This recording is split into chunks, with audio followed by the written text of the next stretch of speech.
بسم اللہ الرحمن الرحیم۔ سید ابو العلا مودودی رحمۃ اللہ علیہ کی کتاب خطبات سے آج ہم جس خطبے کا مطالعہ کرنے جا رہے ہیں اس کا عنوان ہے اسلام کا اصلی معیار۔ برادران اسلام، اللہ تعالیٰ اپنی کتاب پاک میں فرماتا ہے کہ اے محمد کہو کہ میری نماز اور میرے تمام مراسم عبودیت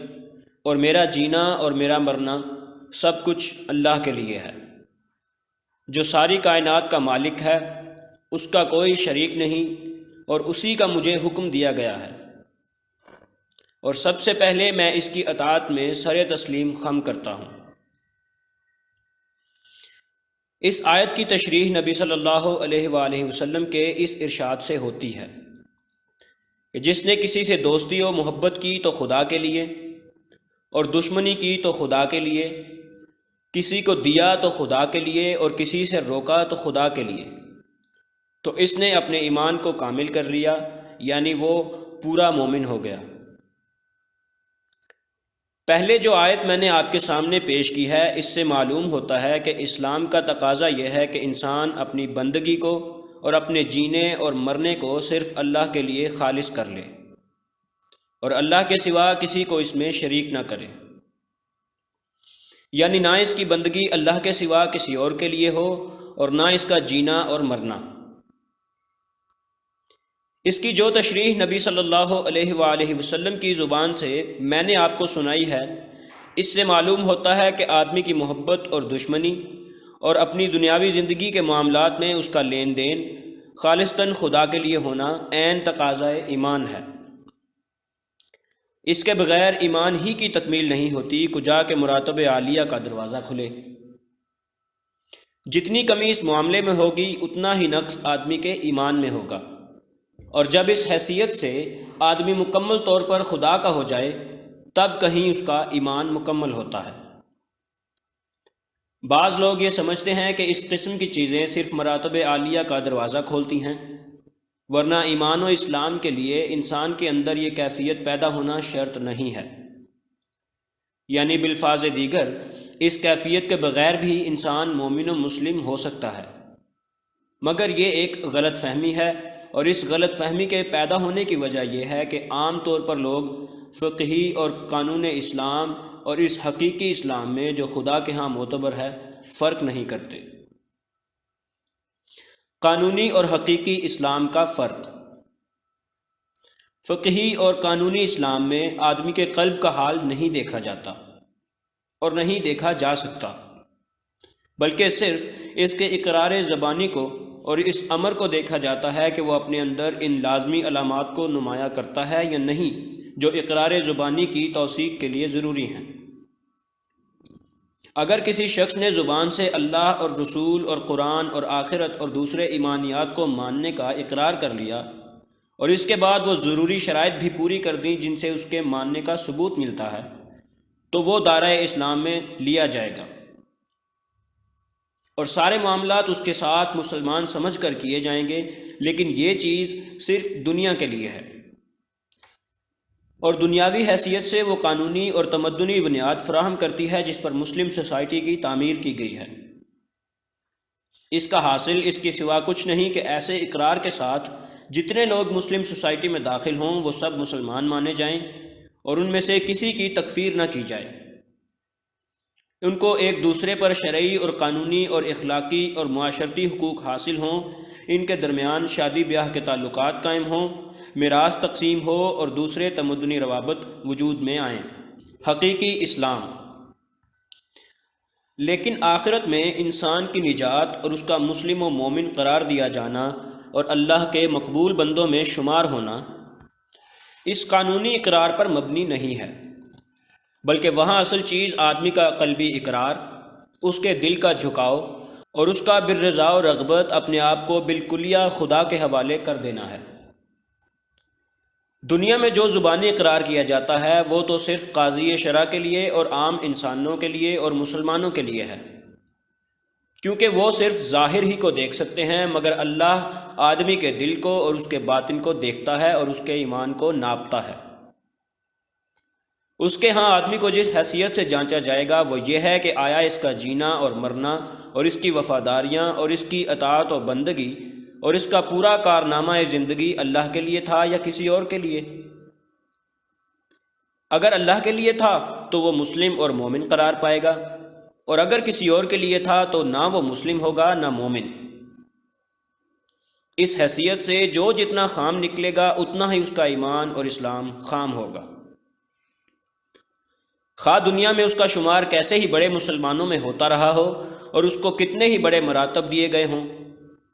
اللہ کے ہاں صرف قدر اس چیز کی ہے کہ جو کچھ اس نے آپ کو دیا ہے وہ سب کچھ آپ نے اس کی راہ میں لگا دیا یا نہیں۔ اگر آپ نے ایسا کر دیا تو آپ کو وہی حق دیا جائے گا جو وفاداروں کو اور حق بندگی ادا کرنے والوں کو دیا جاتا ہے،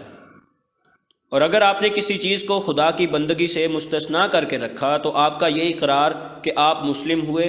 یعنی یہ کہ آپ نے اپنے آپ کو بالکل خدا کے حوالے کر دیا، محض ایک جھوٹا اقرار ہوگا جس سے دنیا کے لوگ دھوکہ کھا سکتے ہیں، جس سے فریب کھا کر مسلم سوسائٹی آپ کو اپنے اندر جگہ دے سکتی ہے، جس سے دنیا میں آپ کو مسلمانوں کے سے تمام حقوق مل سکتے ہیں، لیکن اس سے فریب کھا کر خدا اپنے ہاں آپ کو وفاداروں میں جگہ نہیں دے سکتا۔ یہ قانونی اور حقیقی اسلام کا فرق جو میں نے آپ کے سامنے بیان کیا ہے، اگر آپ اس پر غور کریں تو آپ کو معلوم ہوگا کہ اس کے نتائج صرف آخرت ہی میں مختلف نہیں ہوں گے بلکہ دنیا میں بھی ایک بہت بڑی حد تک مختلف ہیں۔ دنیا میں جو مسلمان پائے گئے ہیں یا آج پائے جاتے ہیں، ان سب کو دو قسموں پر منقسم کیا جا سکتا ہے، پہلے جزوی مسلمان اور دوسرے پورے مسلمان۔ جزوی مسلمان ایک قسم کے مسلمان وہ ہیں جو خدا اور رسول کا اقرار کر کے اسلام کو بحیثیت اپنے مذہب کے مان لیں، مگر اپنے اس مذہب کو اپنی کل زندگی کا محض ایک جز اور ایک شعبہ ہی بنا کر رکھیں۔ اس مخصوص جز اور شعبے میں تو اسلام کے ساتھ عقیدت ہو، عبادت گزاریاں ہوں، تسبیح و مصلی ہو، خدا کا ذکر ہو، کھانے پینے اور بعض معاشرتی معاملات میں پرہیزگاریاں ہوں، اور وہ سب کچھ ہو جسے مذہبی طرز عمل کہا جاتا ہے، مگر اس شعبے کے سوا ان کی زندگی کے دوسرے تمام پہلو ان کے مسلم ہونے کی حیثیت سے مستثنیٰ ہوں۔ وہ محبت کریں تو اپنے نفس یا اپنے مفاد یا اپنے ملک و قوم یا کسی اور کی خاطر کریں، وہ دشمنی کریں اور کسی سے جنگ کریں تو وہ بھی ایسے ہی کسی دنیاوی یا نفسانی تعلق کی بنا پر کریں۔ ان کے کاروبار، ان کے لین دین، ان کے معاملات اور تعلقات، ان کا اپنے بال بچوں، اپنے خاندان، اپنی سوسائٹی اور اپنے اہل معاملہ کے ساتھ برتاؤ، سب کا سب ایک بڑی حد تک دین سے آزاد اور دنیاوی حیثیتوں پر مبنی ہو۔ ایک زمیندار کی حیثیت سے، ایک تاجر کی حیثیت سے، ایک حکمران کی حیثیت سے، ایک سپاہی کی حیثیت سے، ایک پیشہ ور کی حیثیت سے ان کی اپنی ایک مستقل حیثیت ہو جس کا ان کے مسلمان ہونے کی حیثیت سے کوئی تعلق نہ ہو۔ پھر اس قسم کے لوگ مل کر اجتماعی طور پر جو تمدنی، تعلیمی اور سیاسی ادارے قائم کریں، وہ بھی ان کے مسلمان ہونے کی حیثیت سے خواہ جزئی طور پر متاثر یا منسوب ہوں، لیکن فی الواقعہ ان کو اسلام سے کوئی علاقہ نہ ہو۔ پورے مسلمان دوسری قسم کے مسلمان وہ ہیں جو اپنی پوری شخصیت کو اور اپنے اس سارے وجود کو اسلام کے اندر پوری طرح دے دیں۔ ان کی ساری حیثیتیں ان کے مسلمان ہونے کی حیثیت میں گم ہو جائیں، وہ باپ ہو تو مسلمان کی حیثیت سے، بیٹے ہوں تو مسلمان کی حیثیت سے، شوہر یا بیوی ہوں تو مسلمان کی حیثیت سے، تاجر، زمیندار، مزدور، ملازم یا پیشہ ور ہوں تو مسلمان کی حیثیت سے۔ ان کے جذبات، ان کی خواہشات، ان کے نظریات، ان کے خیالات اور ان کی رائیں، ان کی نفرت اور رغبت، ان کی پسند اور ناپسند سب کچھ اسلام کے تابع ہو۔ ان کے دل و دماغ پر، ان کی آنکھوں اور کانوں پر، ان کے پیٹ اور ان کی شرمگاہوں پر اور ان کے ہاتھ پاؤں اور ان کے جسم و جان پر اسلام کا مکمل قبضہ ہو۔ نہ ان کی محبت اسلام سے آزاد ہو، نہ دشمنی۔ جس سے ملیں تو اسلام کے لیے ملیں اور جس سے لڑیں تو اسلام کے لیے لڑیں۔ کسی کو دیں تو اس لیے دیں کہ اسلام کا تقاضا یہی ہے کہ اسے دیا جائے، اور کسی سے روکیں تو اس لیے روکیں کہ اسلام یہی کہتا ہے کہ اس سے روکا جائے، اور ان کا یہ طرز عمل صرف انفرادی حق تک ہی نہ ہو بلکہ ان کی اجتماعی زندگی بھی سراسر اسلام کی بنیاد ہی پر قائم ہو۔ بحیثیت ایک جماعت کے ان کی ہستی صرف اسلام کے لیے قائم ہو اور ان کا سارا اجتماعی برتاؤ اسلام کے اصولوں ہی پر مبنی ہو۔ خدا کا مطلوب مسلمان۔ یہ دو قسم کے مسلمان حقیقت میں بالکل ایک دوسرے سے مختلف ہیں، چاہے قانونی حیثیت سے دونوں ایک ہی امت میں شامل ہوں اور دونوں پر لفظ مسلمان کا اطلاق یکساں ہوتا ہو۔ پہلی قسم کے مسلمانوں کا کوئی کارنامہ تاریخ اسلام میں قابل ذکر یا قابل فخر نہیں ہے۔ انہوں نے فی الحقیقت کوئی ایسا کام نہیں کیا کہ جس نے تاریخ عالم پر کوئی اسلامی نقش چھوڑا ہو۔ زمین نے ایسے مسلمانوں کا بوجھ کبھی محسوس نہیں کیا۔ اسلام کو اگر تنزل نصیب ہوا تو ایسے ہی لوگوں کی بدولت ہوا ہے۔ ایسے ہی مسلمانوں کی کثرت مسلم سوسائٹی میں ہو جانے کا نتیجہ اس شکل میں رونما ہوا کہ دنیا کے نظام زندگی کی باغیں کفر کے قبضے میں چلی گئیں اور مسلمان اس کے متحد رہ کر صرف ایک محدود مذہبی زندگی کی آزادی پر قانع ہو گئے۔ خدا کو ایسے مسلمان ہرگز مطلوب نہ تھے۔ اس نے اپنے انبیاء کو دنیا میں اس لیے نہیں بھیجا تھا، نہ اپنی کتابیں اس لیے نازل کی تھیں کہ صرف اس طرز کے مسلمان دنیا میں بنا ڈالے جائیں۔ دنیا میں ایسے مسلمانوں کے نہ ہونے سے کسی حقیقی قدر و قیمت رکھنے والی چیز کی کمی نہ تھی جسے پورا کرنے کے لیے سلسلہ وحی و نبوت کو جاری کرنے کی ضرورت پیش آتی۔ در حقیقت جو مسلمان خدا کو مطلوب ہیں، جنہیں تیار کرنے کے لیے انبیاء کی بعثت اور کتابوں کی تنزیل ہوئی ہے اور جنہوں نے اسلامی نقطہ نظر سے کبھی کوئی قابل قدر کام کیا ہے یا آج کر سکتے ہیں، وہ صرف دوسری ہی قسم کے مسلمان ہیں۔ حقیقی پیروی غلبے کا سبب ہے۔ یہ چیز اسلام ہی کے لیے خاص نہیں ہے بلکہ دنیا میں کسی مسلک کا جھنڈا بھی ایسے پیروں کے ہاتھوں کبھی بلند نہیں ہوا جنہوں نے اپنے مسلک کے اقرار اور اس کے اصولوں کی پابندی کو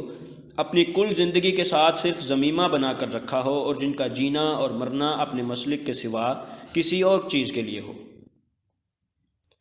آج بھی آپ دیکھ سکتے ہیں کہ ایک مسلک کے حقیقی اور سچے پیرو صرف وہی لوگ ہوتے ہیں جو دل و جان سے اس کے وفادار ہیں، جنہوں نے اپنی پوری شخصیت کو اس میں گم کر دیا ہے اور جو اپنی کسی چیز کو حتیٰ کہ اپنی جان اور اپنی اولاد تک کو اس کے مقابلے میں عزیز تر نہیں رکھتے۔ دنیا کا ہر مسلک ایسے ہی پیرو مانگتا ہے، اور اگر کسی مسلک کو دنیا میں غلبہ نصیب ہو سکتا ہے تو وہ صرف ایسے ہی پیروں کی بدولت ہو سکتا ہے۔ مسلمان خالص اللہ کا وفادار۔ البتہ اسلام میں اور دوسرے مسلکوں میں فرق یہ ہے کہ دوسرے مسلک اگر انسانوں سے اس طرز کی فنائیت اور فدائیت اور وفاداری مانگتے ہیں تو یہ فی الواقع انسان پر ان کا حق نہیں، بلکہ یہ ان کا انسان سے ایک بے جا مطالبہ ہے۔ اس کے برعکس اسلام اگر انسان سے اس کا مطالبہ کرتا ہے تو یہ اس کا عین حق ہے۔ وہ جن چیزوں کی خاطر انسان سے کہتے ہیں کہ تو اپنے آپ کو اور اپنی زندگی کو اور اپنی پوری شخصیت کو ان پر ترجیح دے، ان میں سے کوئی بھی ایسی نہیں جس کا فی الواقع انسان پر یہ حق ہو کہ اس کی خاطر انسان اپنی کسی شے کو قربان کر دے۔ لیکن اسلام جس خدا کے لیے انسان سے یہ قربانی مانگتا ہے وہ حقیقت میں اس کا حق رکھتا ہے کہ اس پر سب کچھ قربان کر دیا جائے۔ آسمان اور زمین میں جو کچھ ہے اللہ کا ہے، انسان خود اللہ کا ہے، جو کچھ انسان کے پاس ہے اور جو کچھ انسان کے اندر ہے سب اللہ کا ہے، اور جن چیزوں سے انسان دنیا میں کام لیتا ہے وہ سب بھی اللہ کی ہیں۔ اس لیے عین تقاضۂ عدل اور عین مقتضائے عقل ہے کہ جو کچھ اللہ کا ہے وہ اللہ ہی کے لیے ہو۔ دوسروں کے لیے یا خود اپنے مفاد اور اپنے نفس کے مرغوبات کے لیے انسان جو قربانی بھی کرتا ہے وہ دراصل ایک خیانت ہے، الا یہ کہ وہ خدا کی اجازت سے ہو، اور خدا کے لیے جو قربانی کرتا ہے فی الحقیقت وہ ادائے حق ہے۔ لیکن اس پہلو سے قطع نظر کرتے ہوئے مسلمانوں کے لیے ان لوگوں کے طرز عمل میں ایک بڑا سبق ہے، جو اپنے باطل مسلکوں کی خاطر اور اپنے نفس کے جھوٹے معبودوں کی خاطر اپنا سب کچھ قربان کر رہے ہیں اور اس استقامت کا ثبوت دے رہے ہیں جس کی نظیر مشکل ہی تاریخ انسانی میں ملتی ہے۔ کس قدر عجیب بات ہوگی اگر باطل کے لیے انسانوں سے ایسی کچھ فدائیت اور فنائیت ظہور میں آئے اور حق کے لیے اس کا 1000واں حصہ بھی نہ ہو سکے۔ محاسبہ نفس۔ ایمان و اسلام کا یہ معیار جو اس آیت اور اس حدیث میں بیان ہوا ہے، میں چاہتا ہوں کہ ہم سب اپنے آپ کو اس پر پرکھیں اور دیکھیں اور اس کی روشنی میں اپنا محاسبہ کریں۔ اگر آپ کہتے ہیں کہ آپ نے اسلام قبول کیا اور ایمان لے آئے تو دیکھیے آیا فی الواقع آپ کا جینا اور مرنا خدا کے لیے ہے؟ کیا آپ اسی لیے جی رہے ہیں اور آپ کے دل اور دماغ کی ساری قابلیتیں، آپ کے جسم اور جان کی ساری قوتیں، آپ کے اوقات اور آپ کی محنتیں کیا اسی کوشش میں صرف ہو رہی ہیں کہ خدا کی مرضی آپ کے ہاتھوں پوری ہو اور آپ کے ذریعے سے وہ کام انجام پائے جو خدا اپنی مسلم امت سے لینا چاہتا ہے؟ پھر کیا آپ نے اپنی اطاعت اور بندگی کو خدا ہی کے لیے مخصوص کر دیا ہے؟ کیا نفس کی بندگی، خاندان کی، برادری کی، دوستوں کی، سوسائٹی کی اور حکومت کی بندگی آپ کی زندگی سے بالکل خارج ہو چکی ہے؟ کیا آپ نے اپنی پسند اور ناپسند کو سراسر رضائے الہی کے تابع کر دیا ہے؟ پھر دیکھیے کہ واقعی آپ جس سے محبت کرتے ہیں خدا کے لیے کرتے ہیں، جس سے نفرت کرتے ہیں خدا کے لیے کرتے ہیں، اور اس نفرت اور محبت میں آپ کی نفسانیت کا کوئی حصہ شامل تو نہیں؟ پھر کیا آپ کا دینا اور روکنا بھی خدا کی خاطر ہو چکا ہے؟ اپنے پیٹ اور اپنے نفس سمیت دنیا میں آپ جس کو جو کچھ دے رہے ہیں اسی لیے دے رہے ہیں کہ خدا نے اس کا حق مقرر کیا ہے اور اس کو دینے سے صرف خدا کی رضا آپ کو مطلوب ہے؟ اور اسی طرح جس سے آپ جو کچھ روک رہے ہیں وہ بھی اس لیے روک رہے ہیں کہ خدا نے اسے روکنے کا حکم دیا ہے اور اس کے روکنے میں آپ کو خدا کی خوشنودی حاصل ہونے کی تمنا ہے۔ اگر آپ میں یہ کیفیت ہے تو اللہ کا شکر کیجئے کہ اس نے آپ پر نعمت ایمان کا اتمام کر دیا، اور اگر اس حیثیت سے آپ اپنے اندر کمی محسوس کرتے ہیں تو ساری فکر چھوڑ کر بس اسی کمی کو پورا کرنے کی فکر کیجئے اور اپنی تمام کوششوں اور محنتوں کو اسی پر مرکوز کر دیجئے، کیونکہ اسی کسر کے پورے ہونے پر دنیا میں آپ کی فلاح اور آخرت میں آپ کی نجات کا مدار ہے۔ آپ دنیا میں خواہ کچھ بھی حاصل کر لیں، اس کے حصول سے اس نقصان کی تلافی نہیں ہو سکتی جو اس کسر کی بدولت آپ کو پہنچے گا۔ لیکن اگر یہ کسر آپ نے پوری کر لی تو خواہ آپ دنیا میں کچھ حاصل نہ کر سکے پھر بھی آپ خسارے میں نہ رہیں گے۔ یہ کسوٹی اس غرض کے لیے نہیں ہے کہ اس پر آپ دوسروں کو پرکھیں اور ان کے مومن یا منافق اور یا مسلم یا کافر ہونے کا فیصلہ کریں، بلکہ یہ کسوٹی اس غرض کے لیے ہے کہ آپ اس پر خود اپنے آپ کو پرکھیں اور آخرت کی عدالت میں جانے سے پہلے اپنا کھوٹ معلوم کر کے یہیں اسے دور کرنے کی فکر فرمائیں۔ آپ کو فکر اس بات کی نہ ہونی چاہیے کہ دنیا میں مفتی اور قاضی آپ کو کیا قرار دیتے ہیں، بلکہ اس کی ہونی چاہیے کہ احکم الحاکمین اور عالم الغیب والشہادہ آپ کو کیا قرار دے گا۔ آپ اس پر مطمئن نہ ہوں کہ یہاں آپ کا نام مسلمانوں کے رجسٹر میں لکھا ہے، فکر اس بات کی کیجئے کہ خدا کے دفتر میں آپ کیا لکھے جاتے ہیں۔ ساری دنیا بھی آپ کو سند اسلام و ایمان دے دے تو کچھ حاصل نہیں۔ فیصلہ جس خدا کے ہاتھ میں ہے اس کے ہاں منافق کی بجائے مومن، نافرمان کے بجائے فرما بردار اور بے وفا کی جگہ وفادار قرار پانا اصل کامیابی ہے۔ دینی کتب کی مزید آڈیوز اور مفید معلومات کے لیے ہمارے چینل منٹورز اکیڈیمیا کو ابھی سبسکرائب کر لیں۔